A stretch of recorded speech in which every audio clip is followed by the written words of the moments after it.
la hermana María de Guadalupe Rodrigo y el padre Luis Montes, los dos del Instituto del Verbo Encarnado y los dos misioneros en Medio Oriente. Ahora, lo que ustedes han presenciado, el trabajo, por llamarlo de alguna manera, la actividad que ustedes desarrollan todos los días, la gente con la que tratan, la realidad en la que viven, supera muchas veces la crueldad que se puede imaginar, ¿no?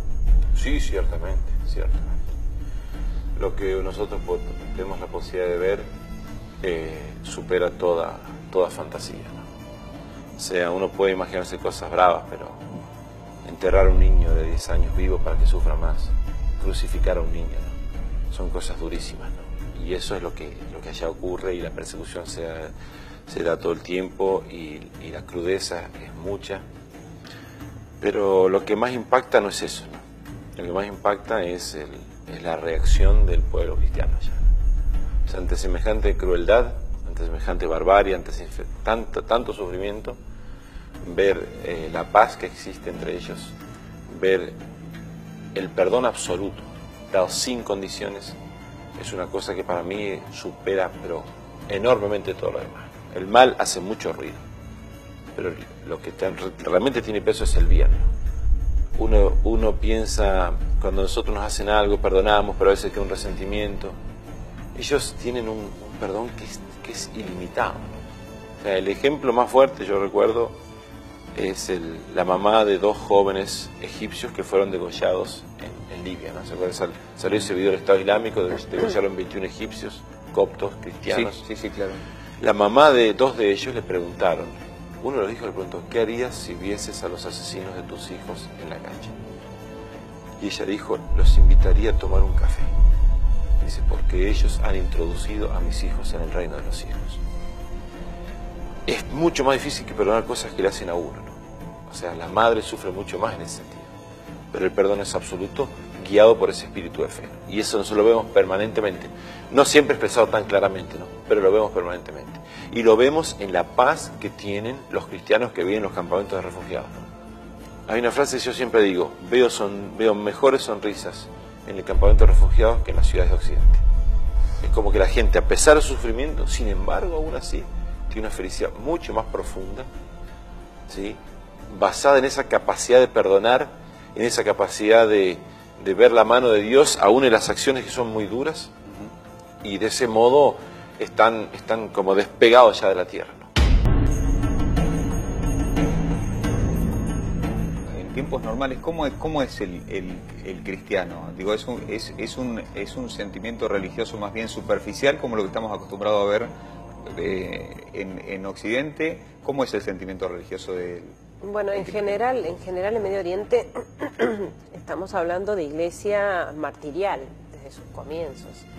Entonces, en general podemos hablar de una fe más profunda, de una espiritualidad más fuerte en estos pueblos de Medio Oriente. Lo que pasa es que varía de país a país. Y concretamente, por ejemplo, en Siria, donde yo estuve los últimos años, el bienestar económico que se vivía, el desarrollo que tenía este país comercial y económico, hacía que también el cristianismo estuviera un poco contagiado de este materialismo de las sociedades occidentales, porque de hecho Siria es un país bastante más abierto a Occidente. Entonces, en ese sentido se veía en la sociedad de Alepo, sobre todo, que es donde nosotros tenemos la misión. Alepo es una ciudad enorme, de 5 millones de habitantes, y ciudad comercial, empresarial. Y entonces ese ambiente, en general superficial, mundano, contagiaba un poco a los cristianos también, y se los veía quizás en su fe un poco debilitados, superficiales, una fe mundana a veces, ¿no? La práctica religiosa, sí, de misa dominical, y a la par, simultáneamente, vida de vicios, ¿no? De pecados, por esa intensa vida social también tan famosa en Alepo. Entonces, claro, la llegada de la guerra y la llegada de la persecución es vista por ellos mismos, por los cristianos, como una purificación de su fe. Así me lo decía un anciano en la parroquia. Me decía, nosotros como cristianos en Siria estábamos necesitando esta purificación de nuestra fe. Y entonces, claro, darse cuenta de que estaban poniendo su esperanza y su alegría en cosas que no pueden dar ni esperanza verdadera ni alegría verdadera, ¿no?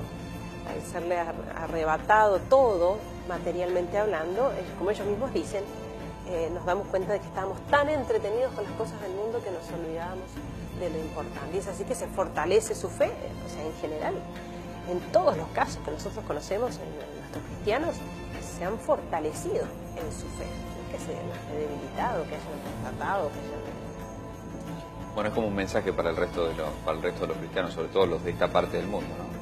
Sí, ciertamente.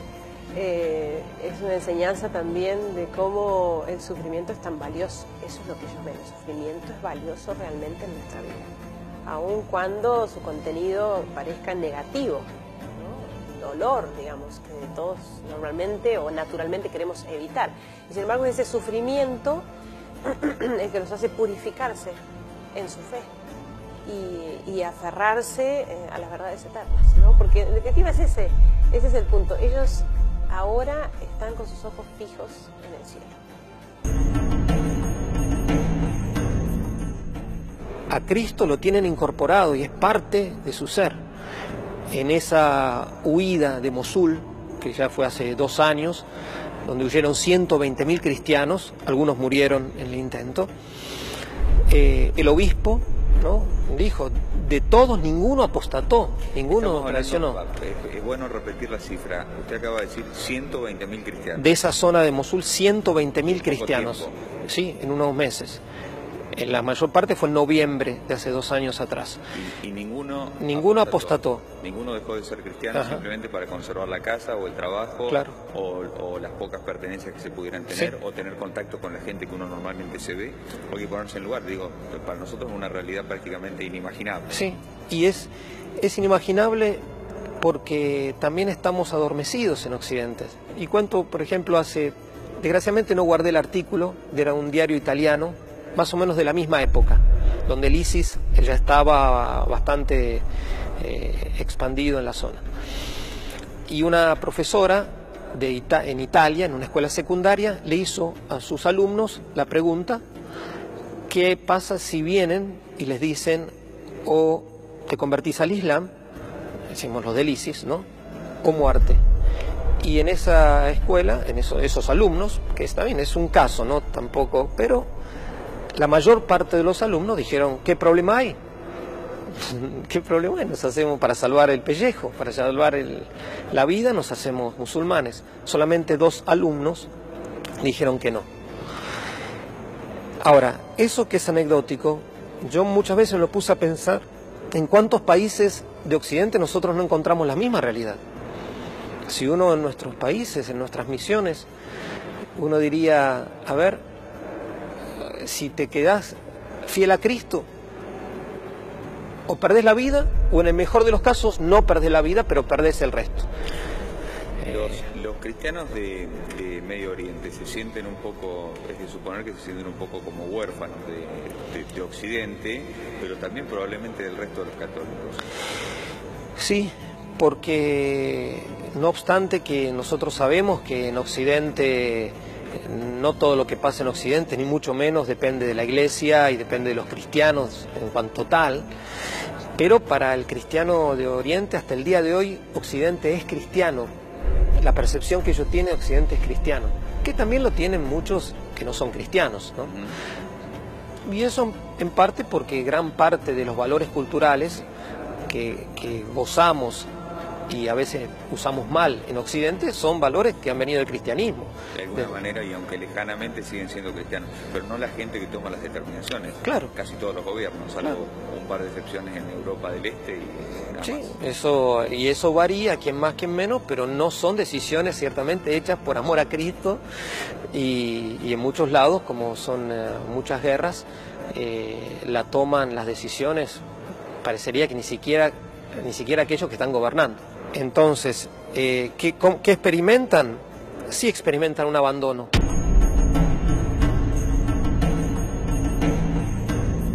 Padre, y ustedes, hermano, también, un cristiano puede pasar desapercibido, se puede escapar, porque va vestido de civil, por la calle, se puede pasar por un musulmán más si no le hacen preguntas. Ahora, usted está con el hábito, usted está con el clergyman, ¿tienen miedo o por lo menos un miedo natural de lo que pueda llegar a ocurrir?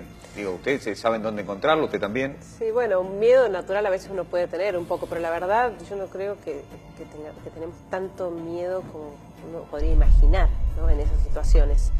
La verdad es que podemos mantenernos serenos y yo lo atribuyo a una gracia de Dios, realmente. Creo que un poco participamos de la gracia que reciben los mártires, ¿no?, este pueblo mártir. Porque estamos serenos, estamos tranquilos sabiendo que, bueno, obviamente la posibilidad de la muerte está, o la posibilidad de un secuestro está, porque de hecho nosotros, no de nuestra congregación, pero tenemos vecinas religiosas de la casa de al lado fallecidas en una explosión que vivimos a 50 metros de nuestra casa, o tenemos religiosos, sacerdotes secuestrados también, es decir, es parte del programa, ¿no? Viviendo allí uno lo sabe, y uno lo considera, lo piensa.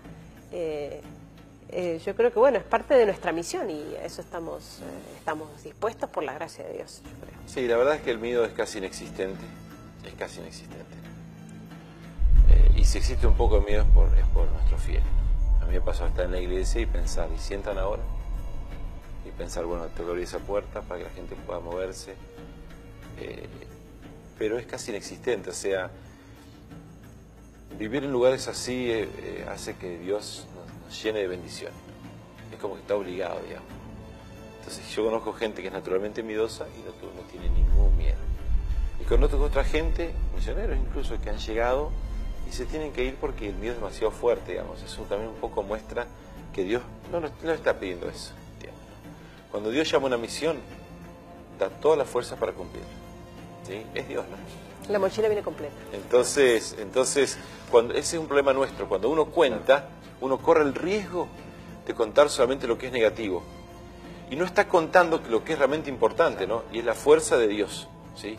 Si me preguntan, ¿usted está preparado para el martirio? ¿Cómo se puede estar preparado para el martirio? Eso es una gracia de Dios, ¿no?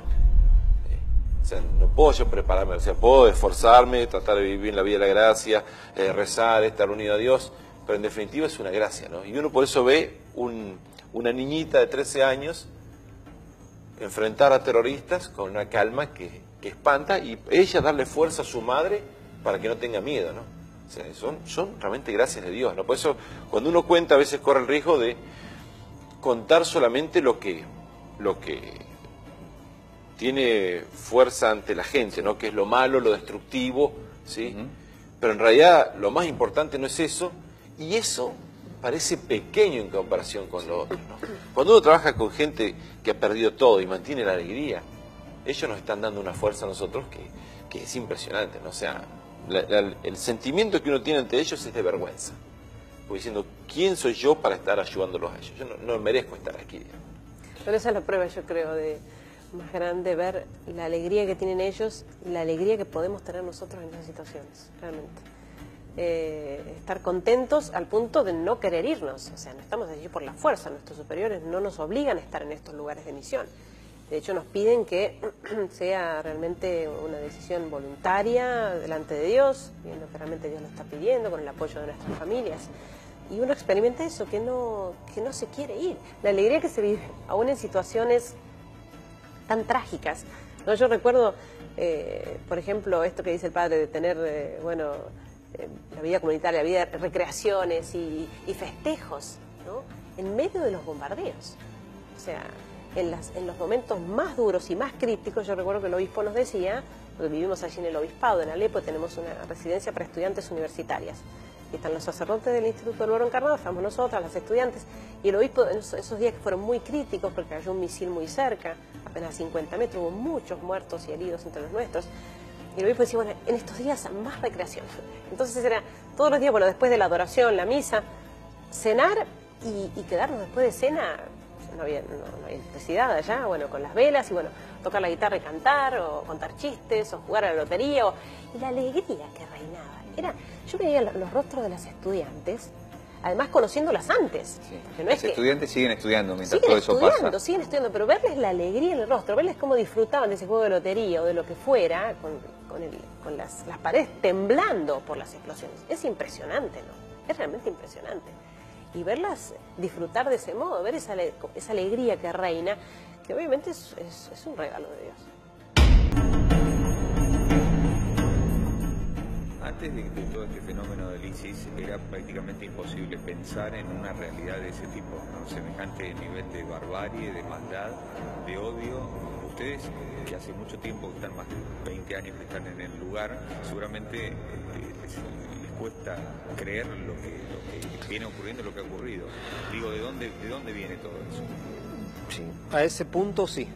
Ciertamente que el no tener libertad de elección religiosa, como tanto insistía el Papa Benedicto XVI, no solamente libertad religiosa, libertad de manifestación de tu fe, que eso hay en muchos países, pero en muchos países de Medio Oriente, en gran parte de los países de Medio Oriente y en otros países del mundo, no hay libertad de elección religiosa.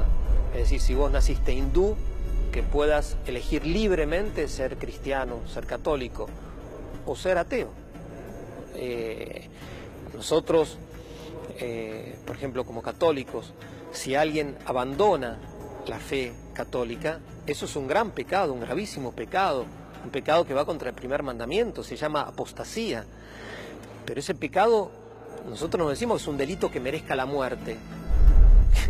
Es Dios el que va a juzgar a esa persona como me va a juzgar a mí qué hice con mi vida. En no pocos estados del mundo y en la mayor parte de la sociedad de Medio Oriente, el abandonar el Islam es considerado un delito. Gracias a Dios que la gente, la mayor parte de los ciudadanos son gente común, gente que quiere el bien, que tiene vecinos cristianos, que se han criado con cristianos y los cristianos se han criado con los musulmanes. Para responder la pregunta, entonces para nosotros era inimaginable una cosa así como está ahora, era inimaginable, porque llega a un punto de barbarie en donde descuartizan niños delante de sus padres, con testigos delante de otros niños, donde hacen jugar a niños con las cabezas de las personas que han asesinado, donde entierran niños o personas vivas, donde de manera sistemática se llevan a las mujeres para prostituirlas, para venderlas como carne de cañón, como esclavas.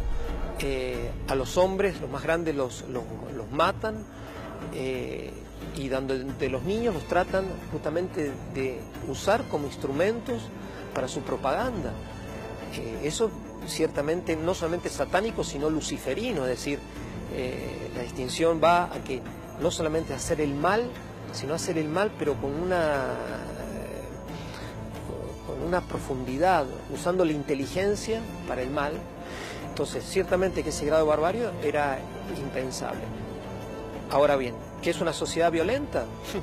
No hace falta ser misionero en Medio Oriente para darse cuenta que si vos estás privado de la libertad más profunda, que es de la libertad de elección religiosa, incluso si desgraciadamente te equivocás en tu elección, porque el ser humano se puede equivocar, puede pecar y puede equivocarse. No digo que está bien, pero el ser humano no es Dios. Dios no puede ni pecar ni equivocarse.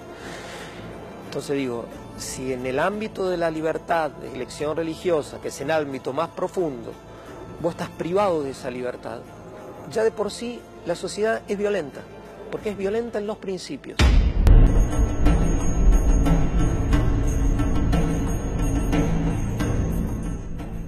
¿Qué es lo que espera la gente, los refugiados, las personas que han perdido su casa, han tenido que ir a vivir a otro lado, que viven en un campo de refugiados o en algún lugar que han encontrado para vivir? ¿Qué es lo que esperan del futuro y ustedes qué es lo que esperan que ocurra en el futuro? Lo que la gente pide es estar en su tierra y si ha salido, regresar a su tierra. Ellos no quieren abandonar. La gente no se quiere ir. No se quiere, en principio no se quieren ir, lo que pasa es que llega un momento... Se están siendo obligados. Es un éxodo realmente obligado, ¿no? Y lo sufren mucho. Ellos son conscientes de la importancia de la presencia cristiana en Medio Oriente, cosa de la que realmente Occidente tiene tan poca conciencia, yo creo, no dar cuenta de lo que significa que desaparezca el cristianismo del Medio Oriente.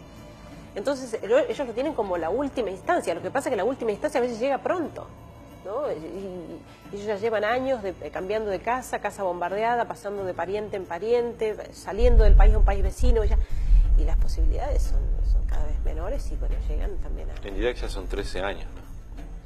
Y hay gente que se fue a Siria buscando un poco de paz y se encuentra con otra guerra. Por eso muchos de ellos dicen, nosotros ya no queremos en ningún país árabe, ¿no? Ya son muchos años, la gente está muy cansada, digamos, ¿no? Yo conocí gente del 2010 que decía, no, nos quedamos, y ya ahora ya no. O sea, mientras pasan los años, siguen una ciudad con entre 40 y 120 atentados por mes, ¿no? Ya es demasiado, ¿no? Y los cristianos, como se han ido muchísimos, en 2003 había 1.500.000 cristianos en Irak, ahora hay 300.000. Entonces cuando son menos, la minoría más pequeña, ¿sí?, tiene menos protección que la protección de la ley. Entra un musulmán y mata a toda una familia de cristianos en una casa. Los mata por ser cristianos, desde los abuelos hasta los bebés. ¿Usted piensa que durante estos 13 años algunos de esos asesinos fueron a la cárcel? ¿Usted piensa que la policía se preocupó? Cuando fue el atentado en la iglesia de Nuestra Señora de la Salvación, en el 2010, el 31 de octubre, 4 horas estuvo el ejército afuera, dejando que se masacre a la gente adentro. Hubo cristianos que lograron acercarse hasta el jefe del ejército que estaba ahí. Decía, yo les explico cómo entrar. La iglesia era facilísimo entrar, tenía ventanas a una altura que era muy apropiada para desde ahí derribar a los terroristas. Se le rieron en la cara. ¿Cómo piensa que un cristiano puede seguir ahí? Sus mismos vecinos fueron los que los vendieron a los musulmanes, a los terroristas. Sus mismos vecinos fueron los que apenas pisaron pie en la calle sin esperar que se vaya de una cuadra y que ya no se vean, entraron a las casas para saquearlas. Entonces la gente está cansada, ¿verdad? Ellos quisiesen volver a por ejemplo, de los pueblos cristianos que hay cerca de Mosul, toda la gente espera volver allí. Pero ya van 2 años, ¿no? Y cuando vuelvan, ¿van a poder utilizarlo? Hay una ciudad que tomó hace 1 año el ejército iraquí, todavía es inhabitable por las minas personales que han sembrado el Estado Islámico en toda la ciudad. Es inhabitable. No se puede evitar. ¿Qué van a hacer ahí cuando descubran que sus pueblos están en esas situaciones? Por eso la gente se está yendo. No se quieren ir, pero se están yendo. Y la solución, lo que piden ellos, en realidad no es ser recibidos en otros países. El primer pedido es que la guerra se termine, es que esto se detenga, y por eso lo primero que denuncian, y que lo hacen los obispos realmente muy fuertemente, muy claramente desde el comienzo de estos conflictos, basta de apoyar con la venta de armas, ¿no?, a estos grupos. Es decir, detener la guerra se podría detener realmente. Ahora, debe ser muy indignante, por ejemplo, para los cristianos iraquíes, ver que en menos de 20 años se han hecho 2 intervenciones internacionales por tierra, por cuestiones políticas y económicas directamente, y que ahora nadie hace nada desde hace tanto tiempo, ¿no? Sí. Por eso están abandonados, ¿no? ¿Quién piensa en ellos realmente? Escuchar a algunos políticos internacionales decir que se interesan por el pueblo sirio, por el pueblo iraquí, para nosotros es una bofetada, ¿no? Escuchar a Blair decir, no hay que pensar que lo que está pasando en Irak tiene que ver con la invasión que hicimos nosotros. Pero ¿cómo puede decir eso? Antes no había terrorismo en Irak. El mundo es más seguro. Irak lo convirtió en un inmenso campo de adiestramiento de terroristas. Siria lo mismo, Libia lo mismo. Basta ya de mentiras, basta ya de pensar en los propios intereses a costa del sufrimiento de los demás pueblos. No se puede creer que se siga haciendo. Los obispos sirios ya están cansados. Gritan al que quiera escucharlo. Dejen de mandar armas a los rebeldes moderados sirios, porque no hay rebeldes moderados sirios. Pero se sigue hablando de los rebeldes moderados y se sigue enviando armas. Es una absoluta vergüenza. Y se sigue castigando al país con los embargos económicos. Claro. Eso sucede desde el 2011, que es lo que denuncian los obispos. El embargo económico termina de destruir totalmente ya el país. Son años... Porque recae sobre la gente. Exactamente, directamente sobre el pueblo. Por eso, realmente al escuchar las declaraciones de los obispos, realmente cómo se juegan por su pueblo, por su gente, es impresionante. Últimamente un obispo sirio que fue entrevistado en Europa, y le preguntaron, bueno, ¿qué mensaje nos da a nosotros como ciudadanos occidentales? Y el obispo dijo, ustedes digan a sus gobiernos occidentales que están perpetrando un genocidio.